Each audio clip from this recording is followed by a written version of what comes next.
Hi everyone and welcome. Our webinar today is on Thunderstorm Asthma, how to identify and manage at-risk patients. I'm Siobhan Brophy, I'm the CEO of the National Asthma Council Australia.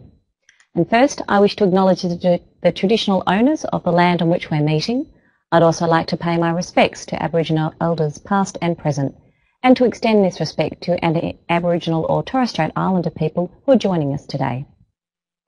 Our webinar is developed by the National Asthma Council Australia, presented to you with APNA and with the support of the Victorian Department of Health and Human Services. This webinar is live and interactive. Please join in by posting your questions in the chat box and answering the quick polls that we'll have running on a couple of occasions through the webinar. There's some downloadable resources if you check the list in the bottom right-hand corner of your screen. Now, our speaker today is Judy Wicking. Judy is a highly experienced asthma and respiratory educator. She has worked in general practice as a practice nurse for more than 20 years before she moved into respiratory health. Following her postgraduate study, she established nurse-led clinics in general practice in the eastern suburbs of Melbourne. And she now divides her time between running these clinics and working with us at the National Asthma Council, where she runs our health education and respiratory education program for health professionals. Thank you, Judy. Thanks, Siobhan, very much. Hello, everybody. It's great to be here and share this webinar with you. And as mentioned, please feel free to pop your questions in the chat box. Should you have, I'll do my best to answer them as we go along. We want it to be interactive. So, a little bit of background in regard to thunderstorm asthma. Except the slide's not moving. Oh. Sorry, not a good start. There we go. So just the objectives for this evening, I guess there's a few things written down there, but hopefully by the end of the session you'll have a little bit of an understanding or a greater understanding about what thunderstorm asthma is and what happened on the 21st of November last year in Melbourne. Understand and define who's most at risk. If we know and understand who's at risk, hopefully we can prevent that happening again. And then also there'll be a little bit of discussion regarding best practice management for both allergic rhinitis and asthma. Written asthma actions are a very important tool with asthma management, and we'll discuss those a little bit. And emergency asthma management, both out there in the community and also within your workplace, will be discussed.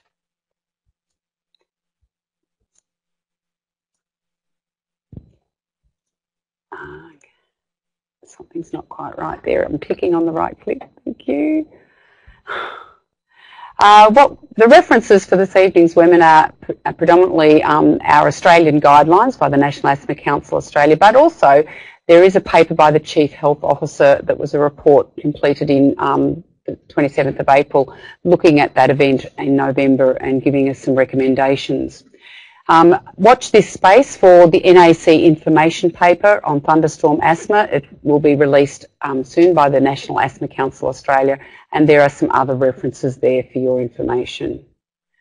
Okay, just like you, wherever you are this evening, just to sit there and quietly close your eyes and just reflect on this scenario. You think about in your workplace, Megan, 28, presents with significant shortness of breath. She has no history of asthma but has had allergic rhinitis or hay fever. Her oxygen sats are 94%, and on auscultation there's some widespread wheeze. A few minutes later, Jeff walks in. He's 35 years of age and he's presenting struggling to breathe. You can hear him wheezing. You find out that he's got a history of childhood asthma and he's only speaking in phrases. His oxygen sats are 92%. A few minutes later, a mum arrives holding her little girl Sophie. She's 5 years of age and they present with her looking very pale and very quiet. She appears to be having increased work of breathing. She's got variable wheeze on auscultation and her oxygen sats are 95%. You find out that she's got a history of eczema and infrequent asthma. And then another presentation and another presentation and another presentation. Okay. Open your eyes now, and I'm sure that sounds busy, but think of some of the words that might present themselves. How did you feel if that was in your workplace and you had these people presenting and you didn't know what they were presenting for? And why has this sudden influx of people arrived on the doorstep of your health centre? This was Thunderstorm Asthma.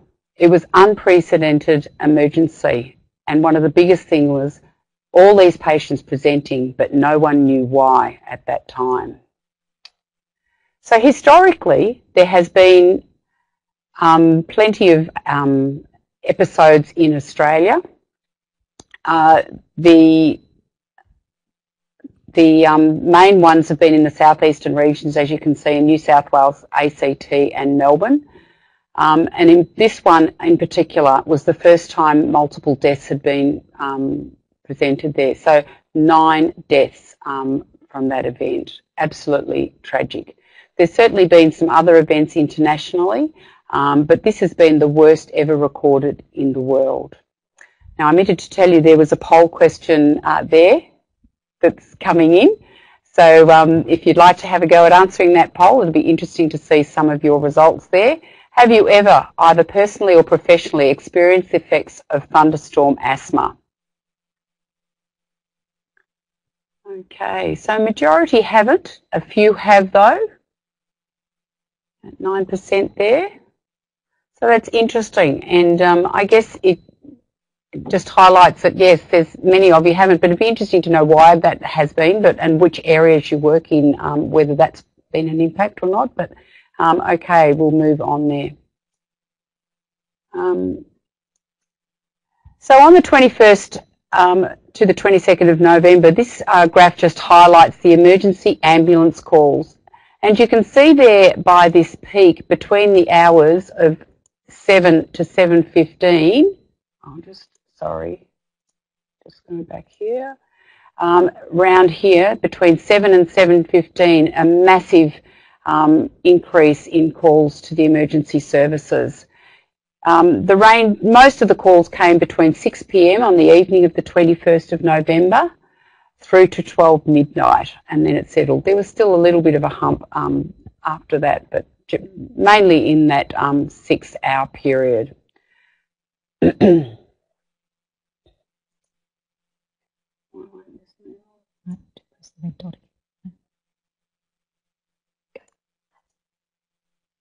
Hotspots for emergency calls. So here you can see Melbourne, the metropolitan area around Port Phillip Bay there.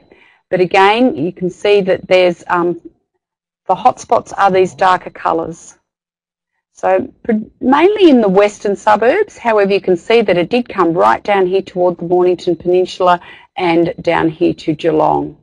Once we got away from that metropolitan area, it didn't seem to be quite the same. So that just gives you an overview of where those hotspots were. Presentations to the emergency departments. There's been several recordings of peaks, I suppose you could say, and that's here in 2003, again in 2010. But if you just can see there, in 2016, it was massive. So a huge difference in the number of presentations at emergency departments on that night. So it occurs mainly during the rye, brol and grass season, and historically majority have been in November. But if we think about spring, generally speaking between 1st of September through to New Year's Eve, but the main period of concern for rye grass pollen is between October and December. The reason it's a problem, one hypothesis is suggesting that there's large pollen grains actually rupture and they break into very, very small particles, and those small particles actually are inhaled down into the airway. Smaller starch particles can get right down to those tiny little airways, where normally, if they're the larger particles, the nose does its job in filtering those problems. So particles. So it's really quite unique in what happens in this situation. As I mentioned, ryegrass pollen is the main concern for this to be happening. There's a little bit of discussion whether it might be some fungi and or dust included, but it appears that mainly it is ryegrass, and they're very, very high concentrations of that allergenic material. There needs to be a specific type of thunderstorm with what's called an outflow, which I'll show in a diagram shortly. As I said, the particle sizes of those ryegrass molecules are small. Exposure for people who are sensitive to those allergens, and this can be either allergic rhinitis and or it could be asthma. So if they have a sensitivity to that specific allergen of ryegrass, can cause both things to happen.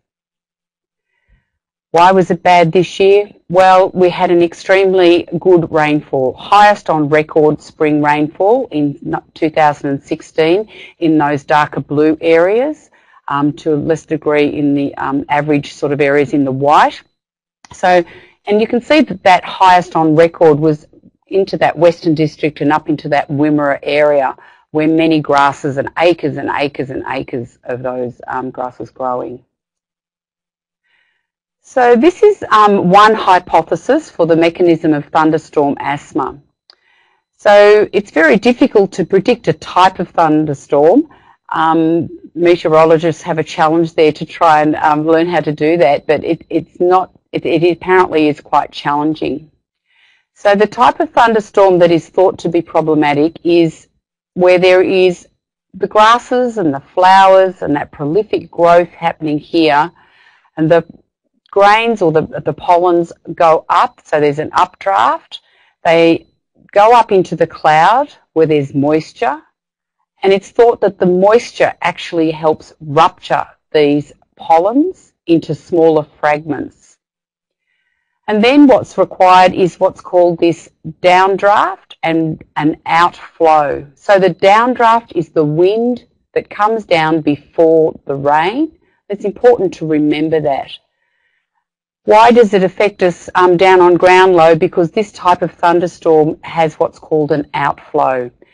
So we have a downdraft, but we have this outflow that brings the pollen fragments right down to ground level. So type of thunderstorm, we need the high pollen count to start with, but then we need the updraft that takes it up into the cloud. We then need what's called a downdraft that brings it down in that wind current prior to the rain, and then the outflow at ground level where people inhale those particles. So I just get you to have a look at this video.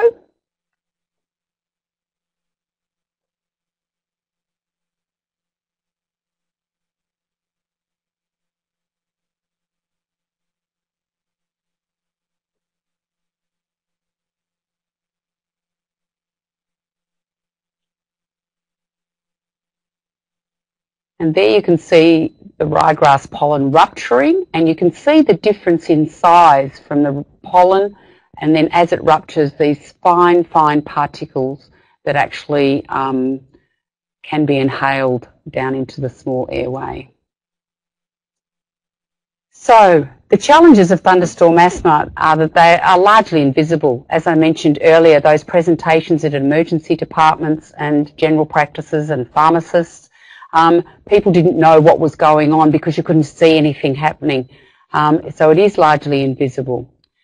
The winds take those pollens and grasses in a very wide area, so they're geographically dispersed all over the area, you know, acres and acres and miles and kilometres and kilometres. It happens quickly.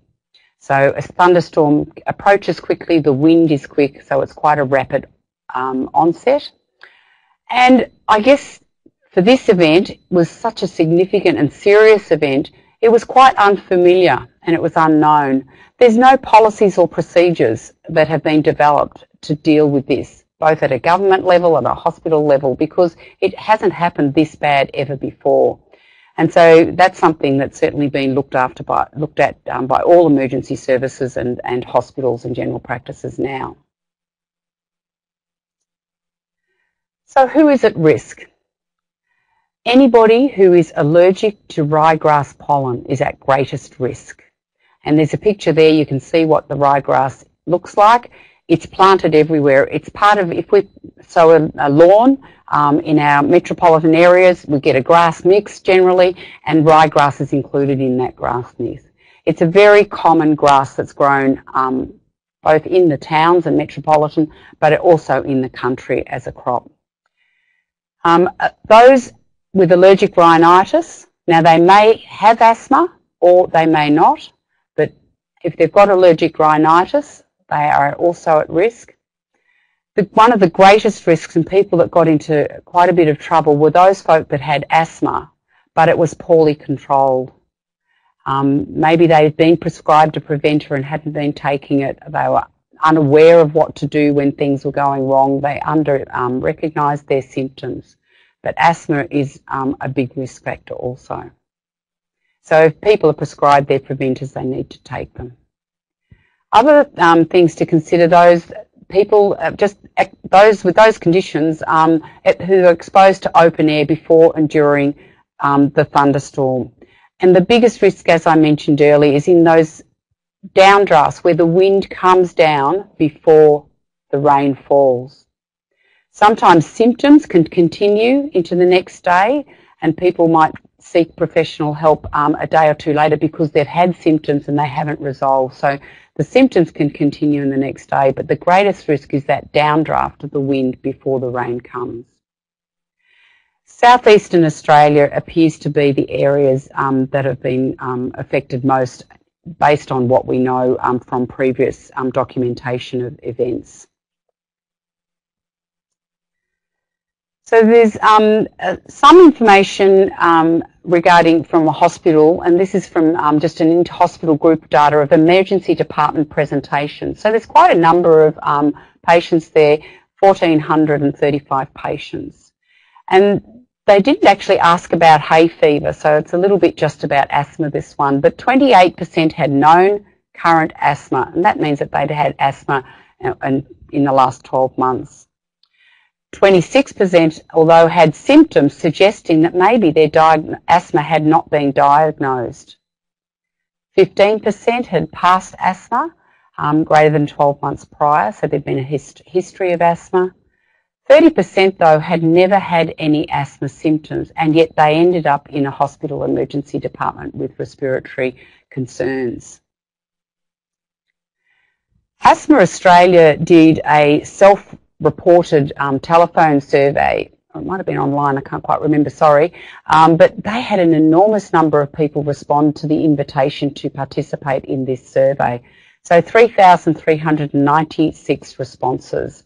And these people were said to be affected by the Thunderstorm Asthma event. Now, as I said, it is self-reported, and we're never, what does affected mean? However, the information that's been gathered from this survey can still be very, very helpful, because some of the statistics are quite alarming. 79% experienced an asthma attack in some way. For those, the questions relating to allergic rhinitis or hay fever, 92% suffered from hay fever. So that's a huge number of people from this survey. 60% were actually treating their hay fever. So there was nearly, just over a 30% gap there about having hay fever but actually treating it. A history of asthma, there appeared to be 40% that had never had a diagnosis of asthma. Over half those responses had asthma and hay fever together. Interestingly, asthma first aid awareness, there were 53% of people with asthma were aware of the first aid steps for management of asthma. 25% of people not diagnosed were aware of asthma first aid. So I've got a little bit of education there. Asthma diagnosis and experiencing an asthma attack, 73.5% had been prescribed a preventer. However, only half of those people were actually taking it daily in the lead up to that event on the 21st of November 2016.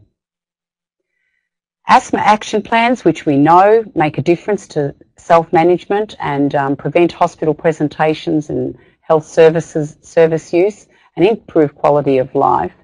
28% had asthma action plans, 57% said no, 15% had never even heard of them.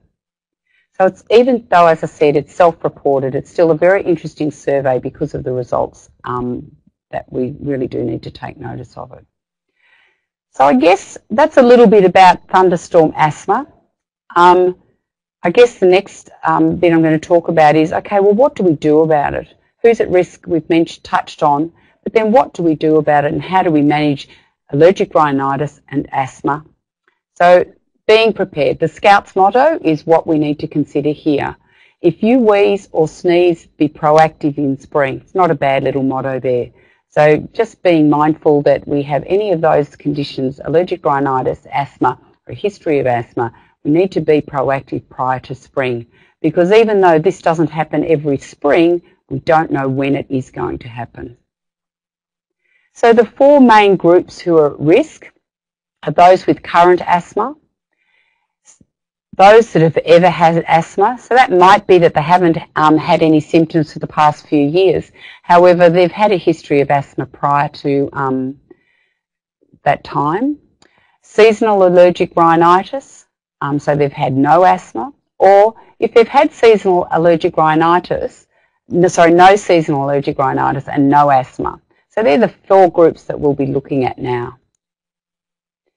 So how can thunderstorm asthma be prevented?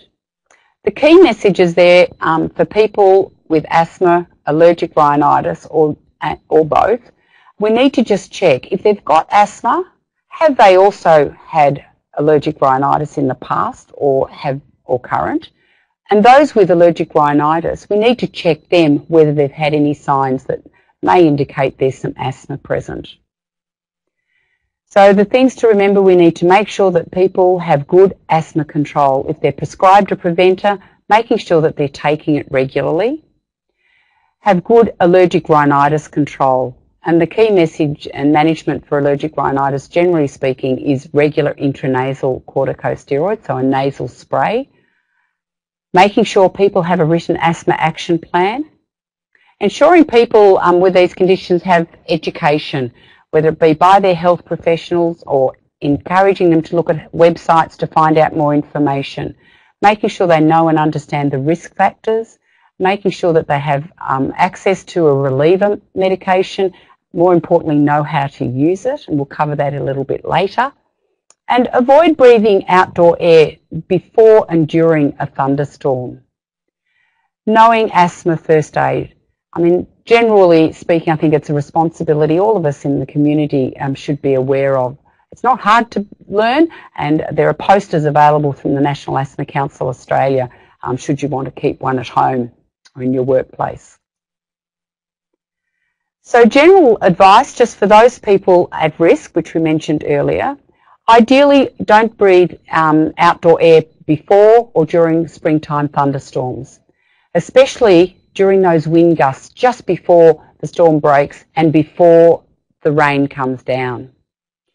Ideally, if you can, stay indoors with windows closed and air conditioner off, or if possible, switch it to a recirculation mode. And that is the same for being in a car. Make sure the windows are up and have the air conditioner or the fan on recirculation of the air. There's been a bit of discussion and quite a few questions regarding wearing protective masks. At this stage, they're not currently recommended as part of standard prevention. However, if you want more information about that, have a look on our website at the information paper on thunderstorm asthma, and that gives you quite a bit more detail about masks. But at the moment, it's not part of standard prevention. So with regard to the risk group, current asthma. So these are people who have had asthma in the previous 2 years. Ideally, we would hope that they're managed as per the Australian guidelines. Making sure their use of the inhalers is correct. So for us as health professionals, we need to know how to check patients' use of their inhalers.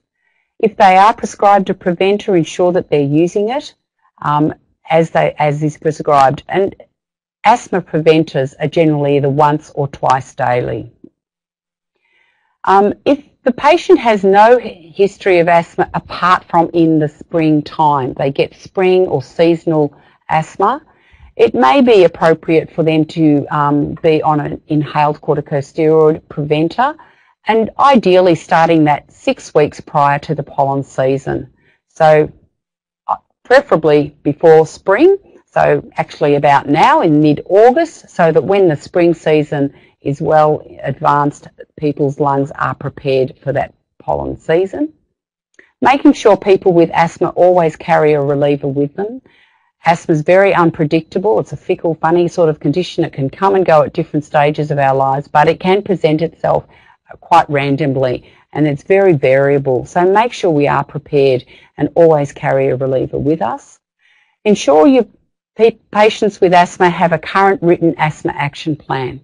These need to be developed by the doctor. They can be reviewed by the practice nurse if she is skilled in that area of care and explained how to use, but making sure patients have that action plan reviewed regularly and updated if there's any change. Review for any allergic rhinitis, and if allergic rhinitis is present, then we need to treat it according to guidelines.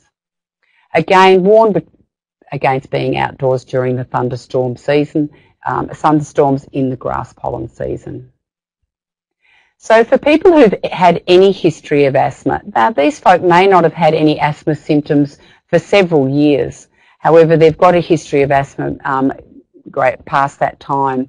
Again, checking for allergic rhinitis. If that is present, treat with intranasal corticosteroid 6 weeks prior to and throughout the pollen season. Evaluate if there is a need for an inhaled corticosteroid. And in that evaluation, it's a clinical decision really, but the big thing is have an assessment about what is their risk of having problems in the spring season. So do they have any allergies? Have they ever experienced any seasonal symptoms in the past? How long ago was that episode, their last episode of asthma? And what was the severity of that episode? Did they end up in hospital? Did they end up in intensive care unit because of that asthma? Because if that happens, they are actually at great risk of that ever happening again, even though they may not have experienced symptoms for several years. Psychological and social factors need to also be considered. Running through and explaining how to recognise asthma symptoms and what to do. The National Asthma Council have an excellent little book for asthma called My Asthma Guide, and that's a really useful book to just give to folk so that they can read at their leisure in the quiet of their home, and just maybe something might just prompt them to think, oh, well, maybe that does happen to me. Maybe they do need to have a full review of asthma and carry a reliever with them. So again, making sure they've got that reliever and know how to use it. The National Asthma Council also have some how-to videos. So they're online videos of all the different medications and inhalers, and if you ever want to have a look at that, it's a good way to brush up on your skills about and having a checklist to follow about correct use. Again, providing asthma first aid information, and don't forget that if the parent's there with the child, providing them with asthma first aid information is important, but maybe grandma or an auntie or a friend looks after their child. Mightn't be a bad idea to give them a first aid chart as well. So again, warning against being outdoors during thunderstorms, before and during thunderstorms in the grass pollen season is also important. So the next risk group was allergic rhinitis, but they've never had any asthma symptoms in the past.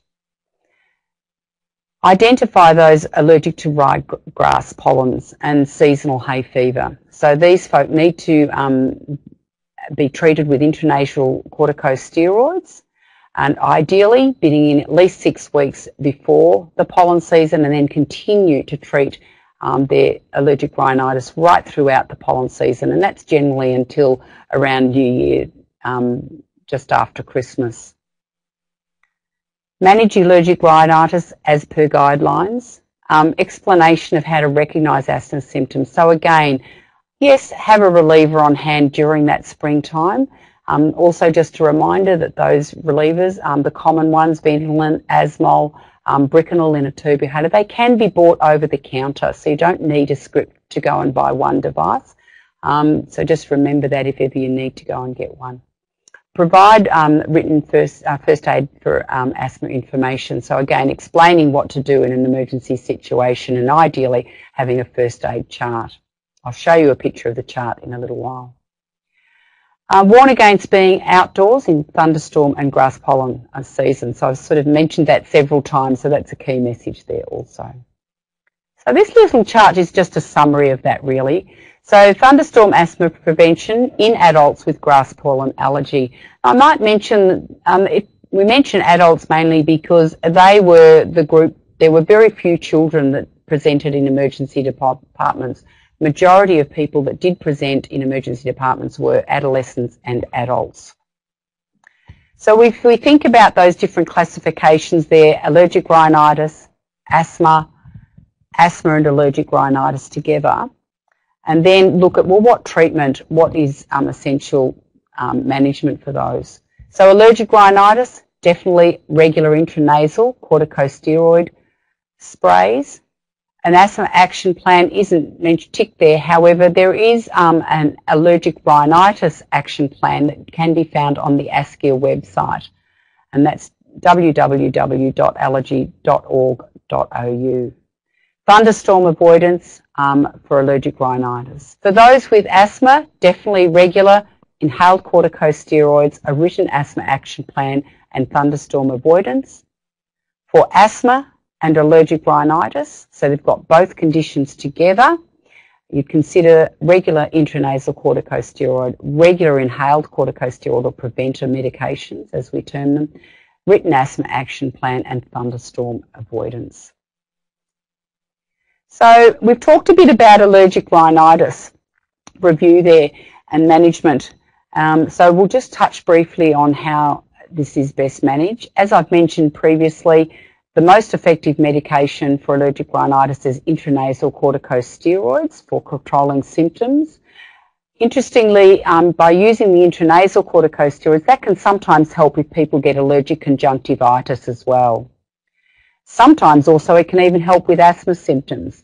With our united airway from the tip of our nose to our alveoli, it's all one airway. And so if we keep the upper airway healthy and free from inflammation, that can often help with lower airway symptoms. Antihistamines may be considered for mild allergic rhinitis or for children who perhaps cannot tolerate or aren't able to use the intranasal sprays. Montelukast, so those who have concurrent asthma might be considered using Montelukast, and particularly in younger children and those children who can't use nasal sprays. And then antihistamine nasal sprays may be used in combination with intranasal corticosteroid sprays. And there is one spray that has them in the one device. There's one company that have made that, but they can be used as separate sprays as well. Certainly confirm that you have got that allergen to ryegrass pollen, and then avoid that if possible. By some of the methods in spring, windows up, recycled air in the car and at home. And if it troubles the eyes, wraparound sunglasses can also be helpful. And if it troubles the eyes, wraparound sunglasses can also be helpful. Desensitisation can be very helpful for some people, and this would require a visit to an allergy specialist where they would do skin prick allergy testing to confirm which allergen is the problem, and then they may have a series of either subcutaneous injections or sublingual immunotherapy, and that can certainly help with modifying that allergic immune response to that specific allergen. Oral corticos should be avoided at all costs, really only under specialist care should they be considered. So this is a chart just to highlight the range of different allergic rhinitis treatments and nasal sprays, and the National Asthma Council have this on their website we have it as a resource that you can either download or we can post one out to you if you would like it. But it just gives an idea of what type of sprays are available under the different groups. If there's no response to that treatment that I've just described, within a month of treatment, we'll look probably time to consider referral specialist, as those symptoms will be persisting and they're severe or just not responding at all. Particularly if asthma control has not improved, even though they're on regular preventive therapy, you're treating the nose and it's still not right, refer. Whether there's some other allergic disease present that may need care, particularly thinking about severe eczema on the younger population, or the older folks, older people do get that as well. If there's a complication or a comorbidity there of food or occupational allergy suspected, that needs assessment by a specialist. Whether there's just resistant obstruction or what you do, it's still there. They continue getting chronic infections or other problems such as anosmia, ear problems or persistent purulent discharge. And of course, as I mentioned, if you're considering immunotherapy. So sort of covered allergic rhinitis there. So talk a little bit about asthma now. I'm not going to go into great detail, but just reminding us that we really need to be very mindful we get the diagnosis right. Some people underestimate their asthma question. Poll. There's a poll question. I'm getting a little signal here. Sorry. A poll question is just going to come up here. Looking at diagnosis, make sure we've got it correct. We need to look at physical examination. The diagnostic test that we would do would be spirometry, and this is a way of testing lung function. So the question is, do you have a spirometer at your practice? And majority of people do have those spirometers at their practice. And I think there's another question after that, which is interesting. Well, it's coming. So spirometry is really important when we're trying to diagnose someone to see whether this is indeed asthma, or maybe in the older population, is it in fact asthma, COPD, or it might even be both. So if you've got it in your practice, do you use it? And 94% of people are saying they do use it to assess lung function. That's very encouraging, because I think 5 or 10 years ago that might not have been quite so high. It's great to see that people are using that spirometer in their practice to assess lung function of patients. And then the next question is, if we're going to have a spirometer in our practice and use it, it's important that the person who's doing the testing is actually trained to use that. So 89, 84%, down a little bit of fluctuation there with the poll. Around the 70% it looks like that people who've been doing spirometry actually have done a 1 or 2 day course, but several, about 36% have said no, they haven't. So I think that's just something to perhaps consider. If you haven't done any training, really advise you to consider that. Doing spirometry, it's a very effort-dependent test. It does rely on ensuring you get accurate results for accurate testing for reliable results, and important to think about that. We need to also consider any comorbidities that that patient may have. Sometimes the diagnosis can be a bit difficult to be conclusive, and it may include a treatment trial. So we're wanting to look at, well, do they respond to an inhaled bronchodilator or a reliever? So that might be something. Or you might even do a month of just an inhaled corticosteroid to see whether the patient feels any better, and maybe check their lung function before and after. Maybe also get a diary card kept by the patient. And that can be very, very helpful for someone to record their symptoms, day, night, during the day, whether they feel chest tightness, etc., or whether they're affected by exercise. So diary cards can be very helpful when trying to make the diagnosis, but it is important to get that diagnosis right. There are some algorithms in the National Asthma Council, the Australian Asthma Handbook. So this is a web-based guidelines for Australian asthma management, and there are steps for both children and adults on how to assist in making that diagnosis. I won't go into them in detail. They are on our website. However, if you would prefer to have a book, we do have what's called a quick reference guide, and that does give the key messages, and these algorithms are in that quick reference guide. And you can, if you don't already have one, you can certainly order one of those from the National Asthma Council. So management principles, just remembering that asthma is a chronic disease. It does need ongoing care. It's not just about coming in, treating that asthma attack, going away and coming back when you have the next asthma attack. If we spend a little bit of time on self-management education and good reviews of a person's asthma, it will make a difference. If the person has asthma action plans, that will make a difference.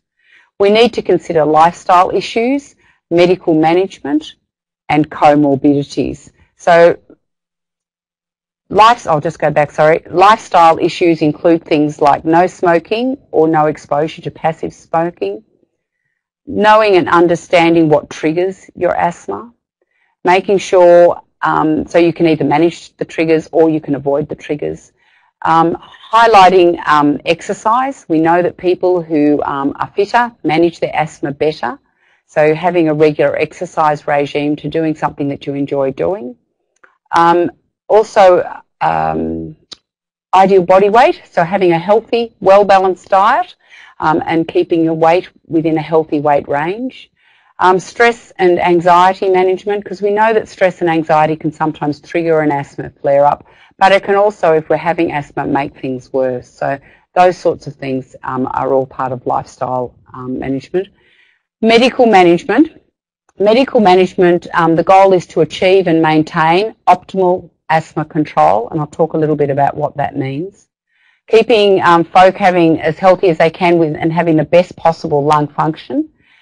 If they are on a preventer, ensuring it is the lowest possible dose. That's maintaining good asthma control. However, by having the lowest effective dose, we are minimising the potential side effects of those medications. We also want to make sure that we reduce the risk of any flare-ups. How do we determine what medications to prescribe? Well, we look at the pattern of the person's symptoms, how severe those symptoms are, their level of asthma control, and what is their risk of any future events. This chart is taken from our guidelines, here, Australian guidelines, and it gives you a bit of an overview about the definitions of the levels of recent asthma control in adults. When we're asking about asthma in control, it's generally we would ask it over the preceding month. So over the preceding month or 4 weeks, have you had any daytime symptoms? Have you needed to use your reliever medication? Has your activities, either exercise or day-to-day lifestyle activities, been limited in any way? And have you ever woken up during the night because of your asthma, or have symptoms of asthma been present when you first wake up? So they're the things that we look at. And you can see there you've got the descriptives of good control, partial control and poor control. So good control, ideally, daytime symptoms would be less than 2 or more days a week. Needing reliever, similarly, less than 2 or more days a week, a week. Not having any limitation to your activities and no symptoms during the day or at night, or on waking.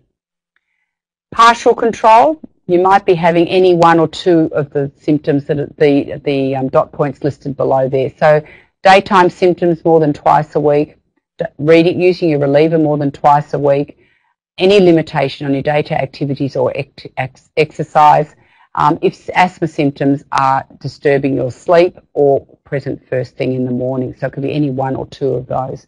Poor control of any 3 or more of those symptoms, daytime, needing a reliever or limitation of activities, or waking at night, or symptoms present when you first wake up in the morning. So if that's good control, asthma control, what are some of the reasons that people might be, or things that might be not being addressed that are giving poor asthma control? Medication-related issues, it's very important before we change medication is to check their device use. So make sure that they are using those inhalers correctly. Maybe if they're not using their preventer therapy correctly, and more importantly, as prescribed, either daily or twice daily, every day, no matter how they're feeling.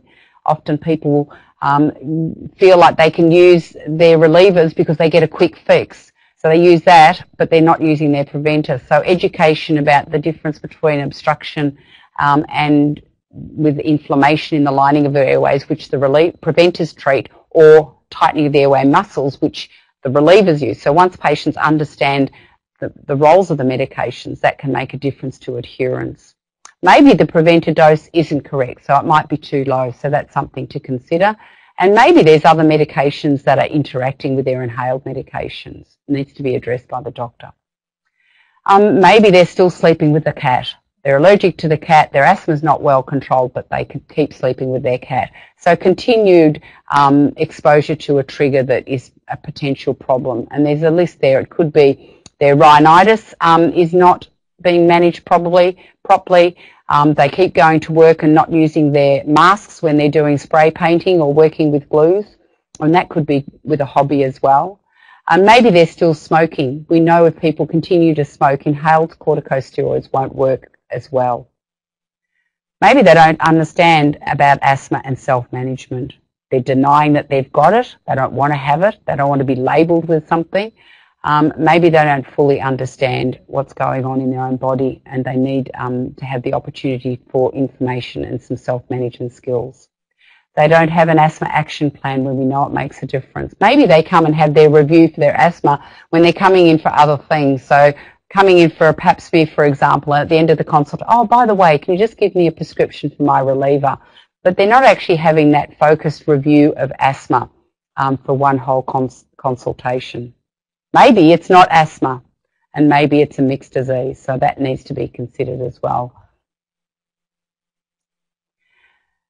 One of the things that changed with the last guidelines when they first came out in 2014 was this idea that we can step up and step down our medications for both adults and children.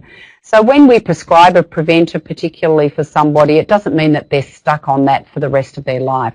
We need regular review to ascertain whether that's an appropriate dose for them throughout their management. So it can be stepped up or stepped down depending on level of control. And that requires regular review for that to occur. And I guess those charts again are in the quick reference guide and online in the Australian guidelines, and they're very useful. But generally speaking, all people with asthma need to have access to a reliever and carry one with them. And the different levels there for both adults and children are inhaled corticosteroids, maybe for children a montelukast. Some patients may need combination therapies, and of course if things don't work or things aren't making a difference to that person, they may need a referral to a respiratory physician for a specialist assessment. The little blue My Asthma Guidebook is there, so that's what I mentioned earlier for that can be really helpful and give a good overview of asthma information. I give one of those to every one of my patients. So asthma review and education requires the patient to come back for that regular assessment just for asthma. And this includes updating the written asthma action plan.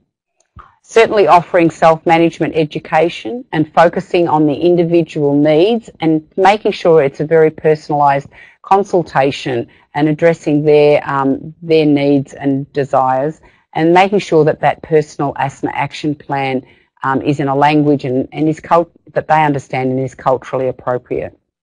We know with better self-management and regular review, there are improved health outcomes and asthma outcomes. Just reminding us that education is a process and it's not just a single visit. We are learning all the time. And I'm not sure about you, but when I go to the doctor, I don't remember everything after a consultation. I remember a bit of it, but it needs to be education is that ongoing process. And so remembering also that we all learn in different ways. Some of us are visual, some of us are auditory, some of us are kinesthetic where we need to see and touch and feel.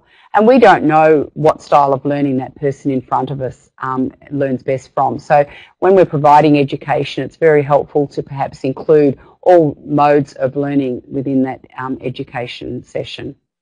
And I have airway models I use and other tools that I use to help with that. We have a question. Oh, there's a question. I beg your pardon. We have a question. So the question is, how often should we review? Is this included in their care plans or separate? So care plans, I'm thinking that Angela might be thinking that these are our chronic disease management plans, where we would set up things that we need to be addressed for that individual patient, setting up goals and then strategies how to achieve those goals and who's responsible for it. So a review, it depends on their clinical condition. Generally speaking, in my clinics, I would review the person if they're on a preventer at least every 6 months, or earlier if there's a change or if I'm changing any of their medications. If a person really has very infrequent symptoms, they're just on a reliever as needed, and they generally manage, and I get a sense that they're managing maybe every 12 months. Some people, though, when I'm changing their medications or their asthma hasn't been very well controlled or they've had a recent emergency hospital presentation, I might see them a month after and then leave it for another 3 to 6 months. But it does vary with each individual patient. And you can certainly include it in your care plan. If you're doing a GP management plan or a team care arrangement, you can certainly have those reviews included in that plan. So remember, before introducing any further treatment, make sure we check their device use, check adherence to their medications, and preventers particularly, making sure that their medication is on the lowest possible dose to minimise those side effects.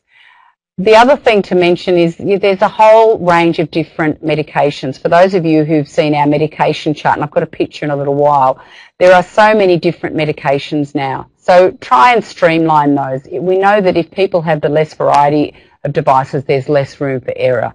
And so that's just a consideration as well. Asthma action plans. Just briefly cover these. These are for all patients with asthma, recognising worsening asthma. So it's about a tool that people can recognise changes in their symptoms, and also then what can they do to manage those symptoms. Some people may have a peak flow measurement on those, and that needs to be assessed before the development of the action plan as to what is their best. So it's about what to do with their medication, when to see a doctor, and when to call an ambulance. And parents of children, particularly when I explain all of that, really are very grateful to have that document to give them some guidance at 3 o'clock in the morning when their little one's concerned. I've got a question here about the use of a spacer. Just hold that thought because I might cover that in just a moment. So there's a whole range of written asthma action plans there you can see. So some of the computer software, the National Asthma Council have them. There are culturally appropriate for our Indigenous populations. And then if a person is on what's called the Symbicort maintenance and reliever therapy, the company that make that medication, AstraZeneca, have got specific action plans for that protocol. If you're interested in looking further about how to write an action plan, even though doctors are the professional person that needs to be writing it, us as nurses are certainly appropriate to review and explain it to our patients how to use it, but there is a section in the handbook about writing them. So asthma flare-ups, if somebody is having an asthma flare-up at home, hopefully they've got their written asthma action plan. When I'm seeing patients, I develop asthma action plans in consultation with the general practitioner, but I'm also giving them a first aid chart to go with that asthma action plan, just in case they get lost. Management of acute asthma, if somebody presents at your workplace, I'm thinking of general practice predominantly here, and emergency departments. So medical management is, you can see there, adult or child 6 years or older, 4 to 12 puffs. If the child is under 6 years, it can be anything between 2 to 6 puffs. And that is repeated 20 to 30 minutes, or it can be sooner if it's necessary. Need to maintain oxygen saturation levels there at 92 to 95% for adults, children at least 95%. If there's no response to the treatment, just call an ambulance. Nebulized salbutamol is generally only recommended for use if the patient cannot breathe through a spacer. And certainly in response to that question, certainly encourage people to use puffers and spacers for first aid management and day-to-day management. Sometimes oral steroids are prescribed at this point. Emergency management as per the guidelines. So there's a flow chart there that can be found in with acute asthma. There's one for adults and one for children. So just a question there, the poll question. Does your workplace have a practice policy on the management of a patient who presents with an asthma flare-up or attack? So it's varying a little bit. 45% yes, 53% no. So yes, a little bit of work to do, something to consider at your workplace with regarding that.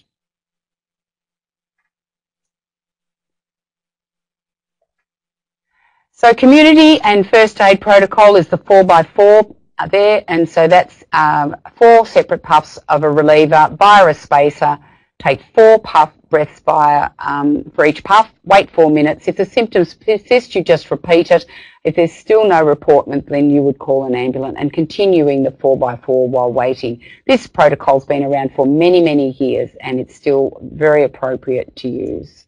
There's our chart showing you the range of different inhaled medications, and I'll just highlight the short-acting beta-2 agonists or relievers that are in that group, and just reminding you that if the person is on the SMART protocol, the lower strengths, that can also be used as a reliever.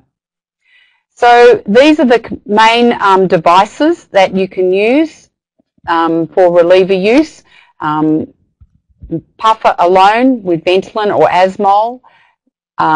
Certainly recommended to use a spacer, but recognising that not everybody carries a spacer around in their hip pocket, but recommending to use a spacer if at all possible, because we know if we use a spacer, better efficacy of the medication because it gets down into the airways, getting more than triple the amount of medication into the airways. Turbuhaler is with Bricanol or Symbicort, and then the Autohaler for Aramir. So proactive approach is the key. So how do we prepare? What to do if we have a forecast for thunderstorm in spring? Make sure that we carry with us a blue reliever puffer, taking that preventer as prescribed, knowing signs of puffer, taking that preventer as prescribed, knowing signs of worsening asthma and the first aid steps. If any signs of asthma, follow that personalised written asthma action plan, and then the first aid steps if symptoms persist. Know when to go and seek medical assistance and when to call an ambulance. For those who have got known sensitivity to pollen and get allergic rhinitis, making sure they stay inside on those high pollen and windy days, and just before, during and after a thunderstorm. So just to think about it, does your clinic or workplace have an emergency asthma plan and policy? From the poll, it looks like there's some that perhaps that's something to think about. And when developing that, who's responsible for different aspects of care when you get patients presenting with an asthma flare-up or an asthma attack? Making sure there's a consistent approach for emergency asthma management within the practice, so you're all on the same page, doctors and nurses. Making sure everyone in the practice knows where relievers are kept. Just again reminding you to refer to the Australian Asthma Guidelines for assistance with that. So in summary, another question there, another poll, yes. So just another question there, how prepared do you feel to better manage another thunderstorm asthma incident? Not at all, somewhat prepared, or very well prepared. So the polls are coming in. We're getting up to a little bit more there, about in the low 60%, so somewhat prepared, and about 33% very well prepared. So that's good. We'll be comparing that with the other poll that we did right at the start. I don't know whether our helpers can have a look at that, just out of interest to see whether that has changed anything. So in summary, be proactive leading up to spring. Use that Scouts motto, be prepared. Don't wait for something to happen. Make sure we have an accurate diagnosis of both asthma and or allergic rhinitis or hay fever, and know and understand how to manage those triggers for those conditions. Making sure we address both lifestyle and medical management of asthma and allergic rhinitis. So taking that preventer every day if prescribed. Ideally start before 1st of September, and definitely making sure that everyone started by the 1st of October. Around the grand final weekends, and continue to take it right through the spring season till after Christmas into the new year. All people with asthma, make sure they've got that current written asthma action plan and know how to use it. For everybody to be aware of asthma first aid, to have access to a reliever and know how to use it. Just to remind folk that in the early spring, the state government will be launching a major public health campaign, so keep your eyes and ears open for that. Also, just a little reminder that Asthma Australia has what's called a coach program, so 1-800-ASTHMA, and they have people there to help folk manage their asthma, just a phone call away. So I think that's all. I haven't got any other questions there at the moment. I might just hand over to Siobhan to finish off, and thank you very much for joining me tonight. Thanks very much, Judy. We've almost run out of time for any questions, I think. I will reiterate that the Thunderstorm Asthma information paper, which is being developed by the National Asthma Council, and upon which most of this presentation was based, will be published very, very soon. And that's where hopefully any of the questions that you've got that you haven't had a chance to ask yet will be answered. And that'll be published on the National Asthma Council website, which is the URL on screen there. And we also have a wide range of other resources on asthma, asthma and allergies, and various other related comorbidities to help you and your patients. So please stay online for a moment or two, because as we close off the webinar, you'll be given the evaluation form, and we really would appreciate getting your feedback as on our session this evening. And we've just got one more question that's come through. There is one. I can see why they're flagging me down. Judy, should we use nebulizers? The question is, using nebulizer treatment, what are our thoughts? Look, there is a role for nebulizer use, but predominantly it's in emergency department for life-threatening asthma. So in the general practice setting, the primary care setting, and at home, it's best practice to use puffers and spacers. The role of nebulizers for those folk that really can't breathe through a puffer and spacer. So we're talking at severe asthma. However, there'd be other considerations, perhaps those in nursing homes, or maybe there are those that have disabilities that are not able to follow instructions. So there are certainly those, there's very rare situations, but generally puffer and spacer or tube inhaler are the main types of inhalers that we have for asthma management, and nebulizers are reserved for severe asthma and life-threatening situations. Thanks, Judy. And just to remind everybody that not just the information paper, but the first aid chart showing the 4x4 treatment for first aid, as well as the more detailed plan for how to treat acute asthma in a clinical situation, they're either on our National Asthma Council website or on the dedicated Australian Asthma Handbook Guidelines website. So the URL for our main website's on the screen there, and the Asthma Handbook is at asthmahandbook.org.au. So thank you, everyone, and good luck for this upcoming spring. Thank you. Good night.